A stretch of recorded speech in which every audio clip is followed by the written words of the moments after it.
Week. It's been an amazing week, though. I love the Tower of Terror, but I didn't get to ride Space Mountain, so I'm a little upset. But anyway, I'm here with you guys. All right, so we're gonna go ahead and get started. You wanna go ahead? Well, that's it. Well, we're gonna briefly describe what this panel's about first. I think that does. Okay, yeah, it does. It already explains it. Okay. So, Holly, the floor is yours. So basically, I think that a lot of people don't really understand how much African-American fashion, African-American culture has played in terms of animation. When you think about the African-American character in animation, you really do think about a stereotypical character, okay? You have to kind of look at the history of Japan. You have to kind of look at how kids are raised, and there is a lot of racism towards African Americans in Japan. So a lot of the figures, when we first see them, are very stereotypical. So we will see, you know, Mr. Popo from Dragon Ball Z, and we will see, my favorite, Choco Love, you know, with his big old lips and whatnot. So there's always this sort of imagery about what African Americans are, although many, I think like now 9% of the population is. 9. About 9, is black in Japan, but at the same time, there's still this stereotype about what is an African American. So when we really start to see the animation, it's kind of like, okay. However, as music, which is a universal form, starts infiltrating into, becomes worldwide, especially in the 60s and 70s, I think it really hit in the 80s when hip hop started really becoming extremely popular. And all of a sudden, as hip hop becomes popular in the late 70s, there was this video called Wild Style. And really, really popular, showcasing, of course, at that time, early hip hop, the breakdancing, the moves, etc., of hip hop. And, you know, the athletic wear of fashion. This is a lot of where Step Up came from as well, too. Exactly. And then, of course, breaking, which was my favorite when I was a teenager, okay? Because I would get to see Shabu and Boogaloo, Boogaloo Shrimp, and watch them break and dance. These videos were banned in Japan, okay? Basically, Japan said, oh, no, we're not gonna have that up in here. No. So, of course, you know what happens when you tell kids they can't have something. We're gonna do it anyway. We're gonna do it anyway. And this is how hip hop sort of infiltrated Japan.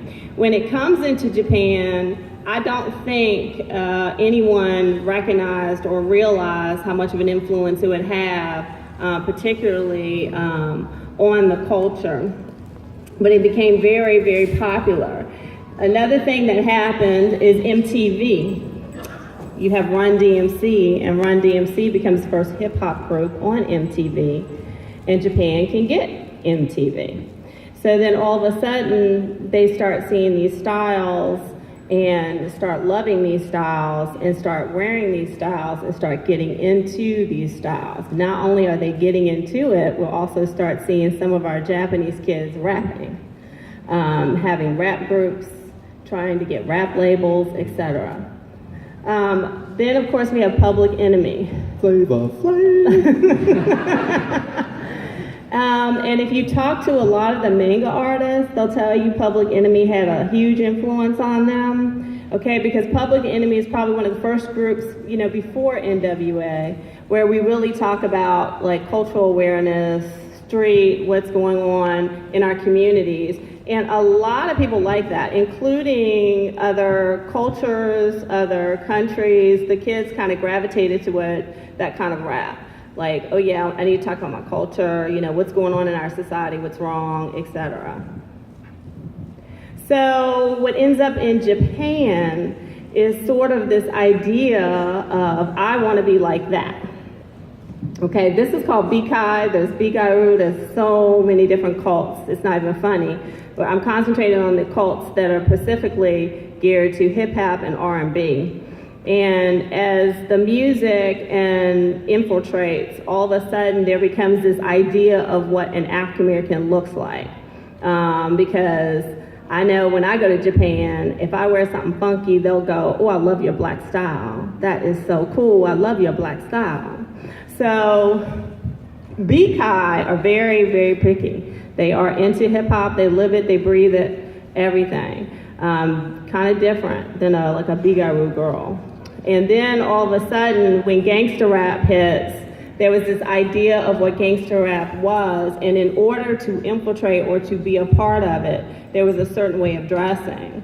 So you start seeing this idea of the, I gotta have my hair braided, I gotta have the dreads, I gotta have the colors, the gold chains. This is what they considered, okay, this is gangster rap, this is true hip hop.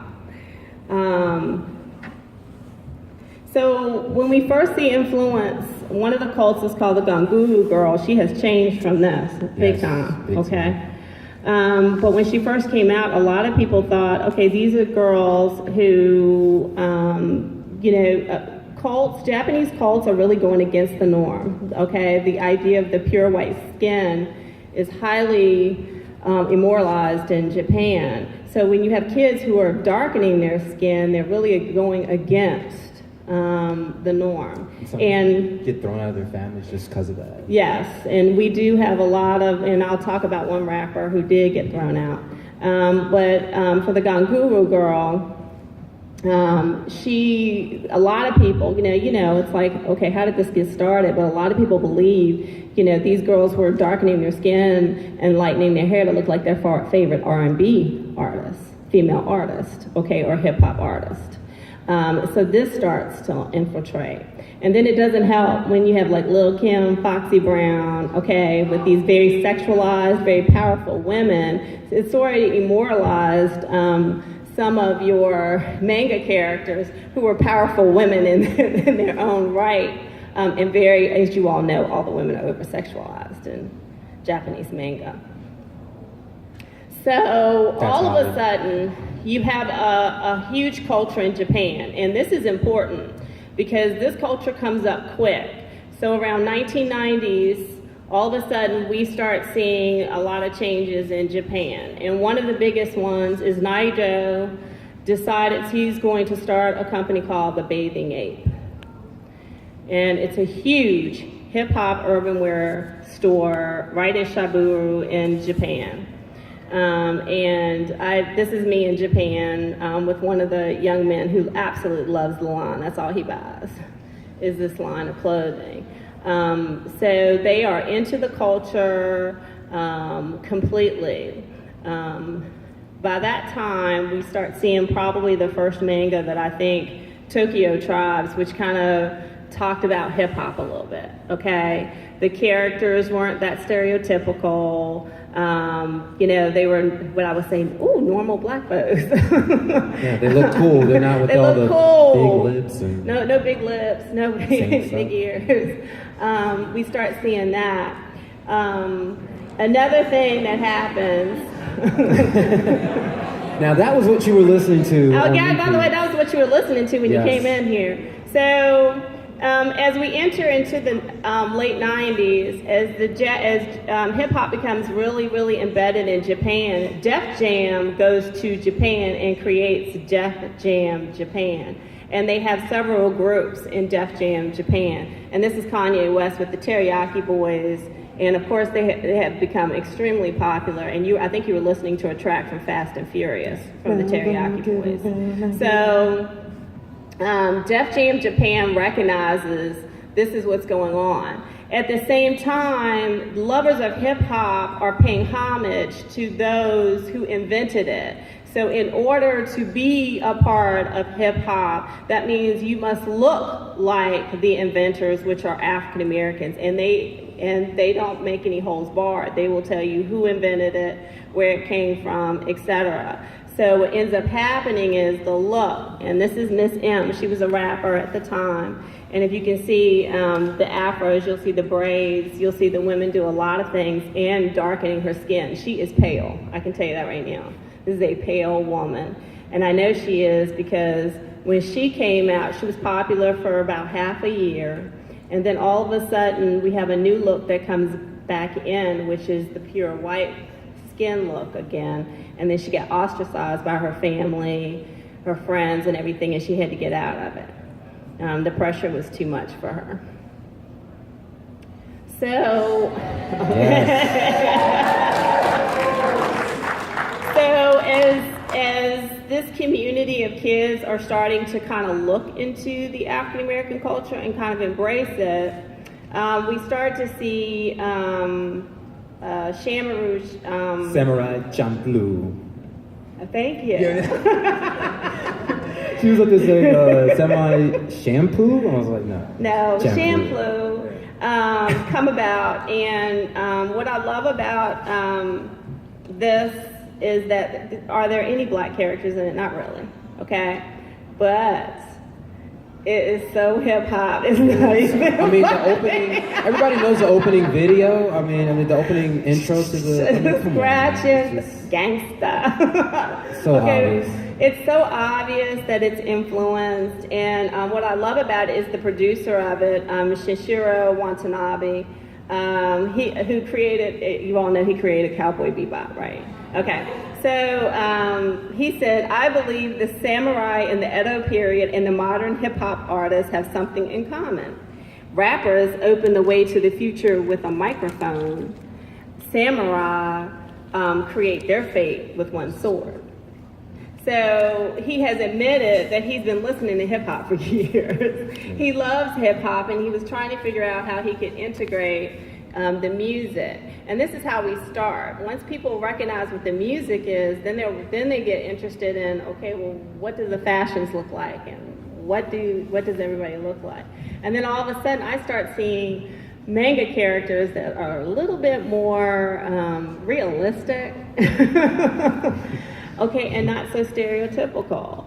And that's because you had a group of kids who grew up, especially manga artists, who grew up listening to hip-hop, R&B, and curious about the African American community. And it's really funny because during this period of time, it was really interesting, our relationship with the U.S. and Japan. We started making all these deals with Japan. And I remember reading an article in the Washington Post where some of the businessmen went to go make business offers in the U.S. and found out some of the CEOs were African American, and they had no clue they were that intelligent, as they put it, or that they you know, because they grew up with this stereotype. That's racist. which we know it is. But at the same time, it's also ignorant. So what ended up happening, especially in the late 90s and 2000s, you had a lot of Japanese businesses who realized that they were making a lot of money off of, you know, basically this idea of, okay, well, you know, and I'm going to talk about this, but African Americans are coming in and buying manga and, and getting interested in the culture themselves. So all of a sudden, as there's more awareness, I think like Spelman College got like $120,000 from some of the Japanese businesses at one time. I mean, they were just giving money to HBCUs. They were doing a lot of things. So as everyone is becoming aware that the culture is not as, you know, and trying not to stereotype as much, which is funny because they say, oh, we're not stereotyping as much, but they still are. Nigo and Pharrell get together and create the Billionaires Boys Club, which is still around today and sells huge in Japan and in New York. How many people here have actually been to Japan? This question. Has anyone ever heard of this shop? It's interactive. You say yes or no. Yeah? Yeah. But you've heard of it. All right. If you're into fashion, you know the Billionaires Boys Club. It's one of the most expensive urban wear lines that you can buy. Yeah, and I mean one expensive. shirt requires one soul. So. Yes. Well, not as much as this brand, PRPS, which Alec is wearing because he knows the owner and that was his graduation present. So cannot afford it. So this is the pants that Jay-Z wears on tour. They're like $1,200 a pop.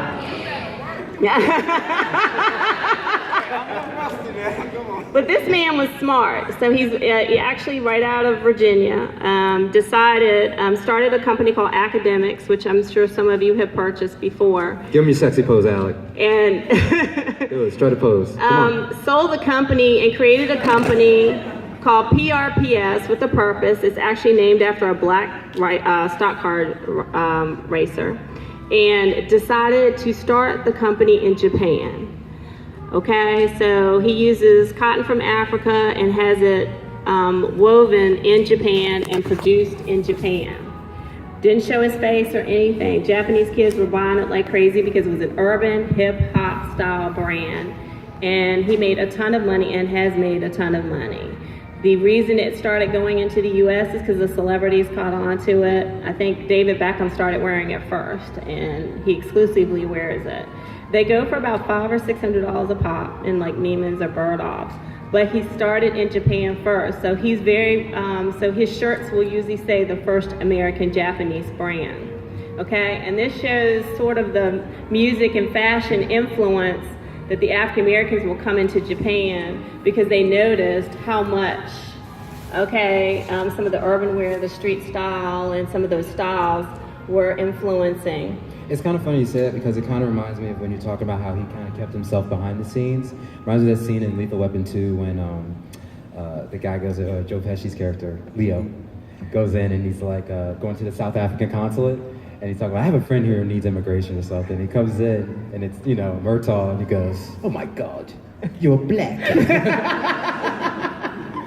Yeah, kind of like that. So then all of a sudden what you see is by the time we hit the 2000s and into the 2000s, this emergence of the idea that if you're into the culture, if you're into the music, if you're into the scene, you must dress that way. And it's a little different than cosplay because this is their everyday. And don't get me wrong, there are cosplay kids. Oh, in Japan they get off that train with their little uniform, and then they're in their cosplay outfit like that after school. But you live and breathe it to a point where you're talking about. Some people think it's on the borderline of blackface. They are darkening their skin, they're tanning their bodies. The braids, the afros, and I always try to figure out how in the world do you get that afro, but their hair is a little bit thicker, and and whatnot. But they get into the culture. This is a store, so if you want to get hip hop gear, you go to Shiburu. Takashita Dori is where all of the famous cults are, and then you go across the street and you go in an alley and you can buy everything that's hip hop. And if you are really into the black culture, this is a place called Black Annie.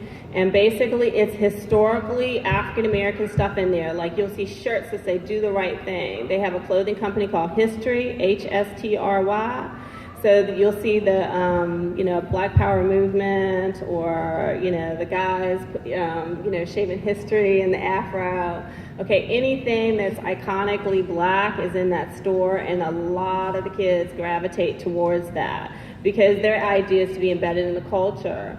By the time this happens, all of a sudden you have sort of a conflict in Japan because you have rappers who are getting upset at the fact that, look, it's okay to be in hip hop, but you don't have to culturally be embedded in hip hop, okay? And so what ends up happening is a lot of the Japanese rappers there's almost like this war. Like, okay, you can be a part of your culture. That's the beauty of rap. You can rap about your culture, your cultural awareness, and be happy to be who you are. You don't have to be embedded into somebody else's culture. But that's not how they see it. That's not how the kids see it. And a lot of these kids grow up and become manga artists. Right. So, of course, in 2007, which is a whirlwind in Japan, Nissan comes out with an ad at the barbershop, getting guy getting his hair braided, and underneath it said, "The black experience is everywhere." Oh boy. So Al Sharpton didn't like that. Al Sharpton came out full force. Yes. So he comes out in full force against this idea, attitude. It brings attention to the Japanese government and Japanese culture that whoa, are our kids really getting into another culture kind of thing. And then all of a sudden, basically this Nissan ad made Americans more aware of what was going on in Japan, and this cross-cultural, which if we talk about manga and anime anyway, it's a lot of cultures that are put into animation and manga and animation. So then, of course, in 2007, our favorite. Woo! Talk about that? Yes, Afro Samurai, one of my favorite favorite manga and favorite anime. Samuel L. Jackson doing his thing, just being it cool, bringing a style to anime and the culture that I think deserves that kind of face. Sometimes I see a lot of characters that I'm just like, wait a minute, that's not how black people are portrayed. We don't just eat watermelon and chicken, So, come on, man, we can be badass samurai too. So. Yeah, and Aaron Magruder, who is the creator, of course, she went to University of Maryland. Didn't it? Oh no, I'm sorry, that's Bulldogs. I'm sorry. Oh Lord, I'm thinking about Bulldogs. Y'all like, that's the Bulldogs. But one of the things about a lot of the creators of manga and anime, they will talk about the influence of R&B and hip hop and them listening to it. I mean, drawing on napkins, drawing black characters, trying to figure out the right black character, etc. But you got to remember, Afro Samurai was the first character who's bad. Yes, he goes around and he kills everybody. Yes, you see some stereotypical, things that come out of his mouth, or very 70s or very retro and inspired. But here was a character that was a main character that was bad, that was the main character. Wasn't a secondary or wasn't a secondary or yes.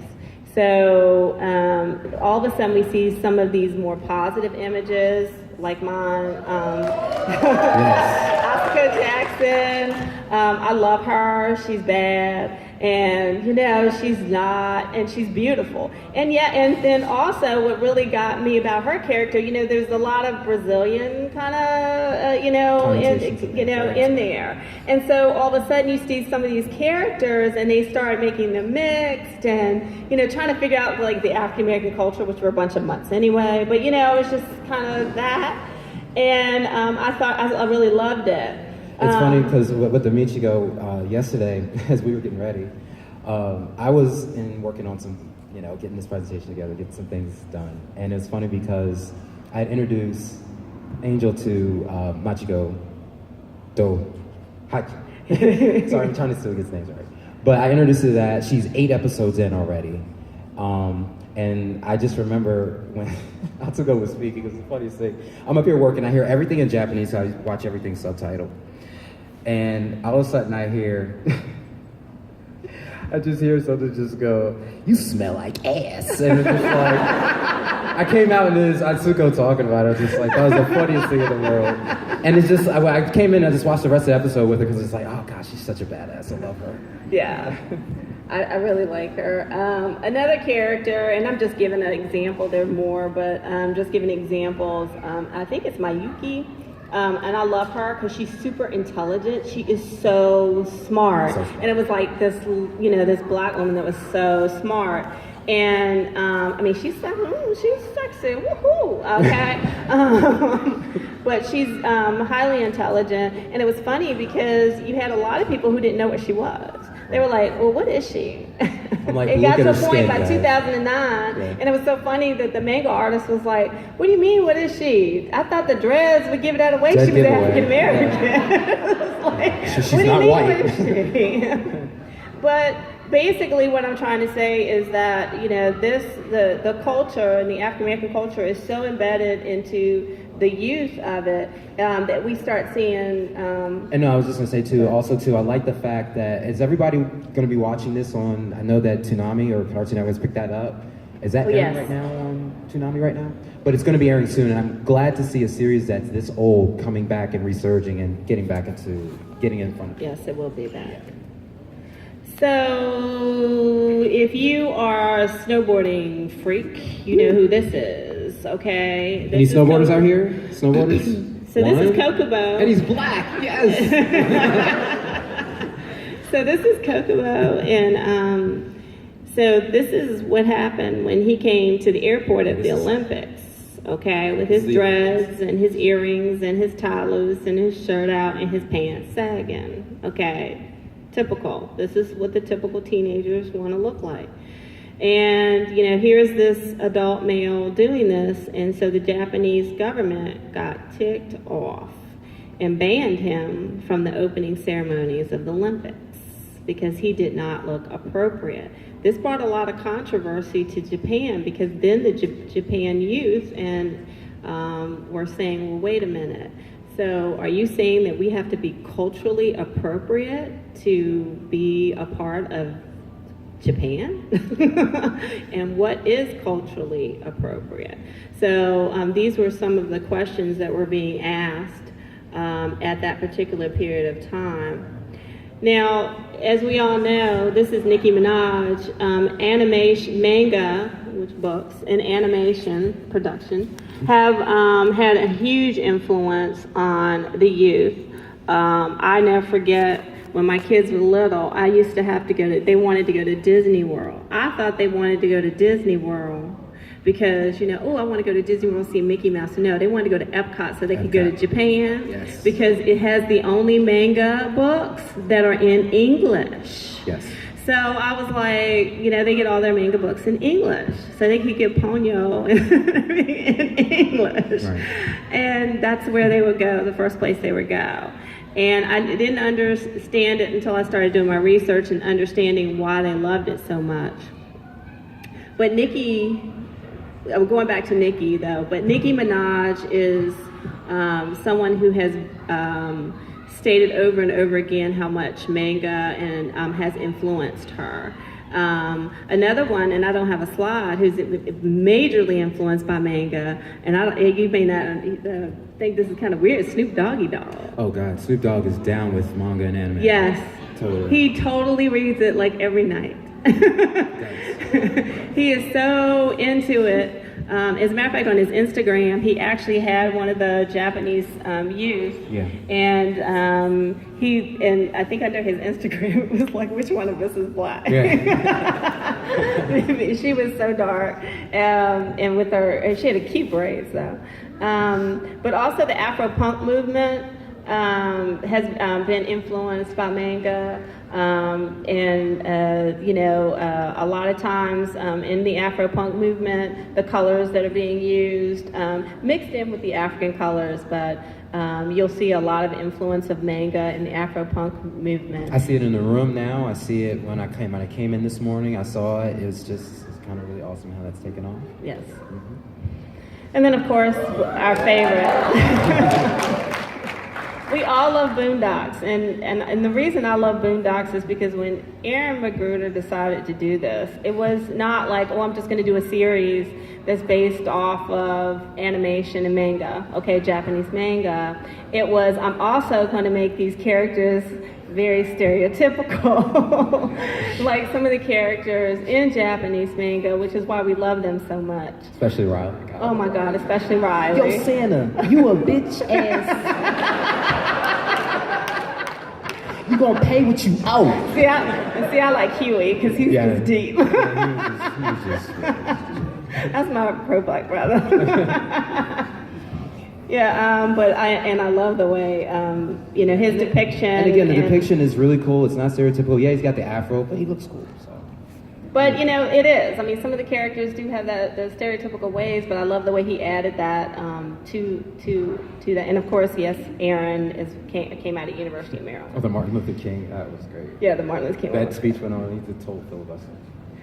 However, although there has been progressions in manga and animation and a more realistic African American character, and there has been this totally different attitude towards African Americans and the African American culture, and a more acceptance and a more pride in the country, there's still also this stereotypical imagery that you're going to see all over the place. this is actually at the Tokyo Design Academy on the wall. And I was like, okay. And the kids get to freely draw out, and and this is one of the stereotypical images of that. And then I call this the Obama syndrome. So what ends up happening is it's like 2 steps forward. Yeah, you go two steps forward, and then all of a sudden you think everything is great, and then maybe race relationships will be okay, and then all of a sudden you go whoop, back. And for those of you who don't know what Yufu Mufu is, it's the little black Sambo.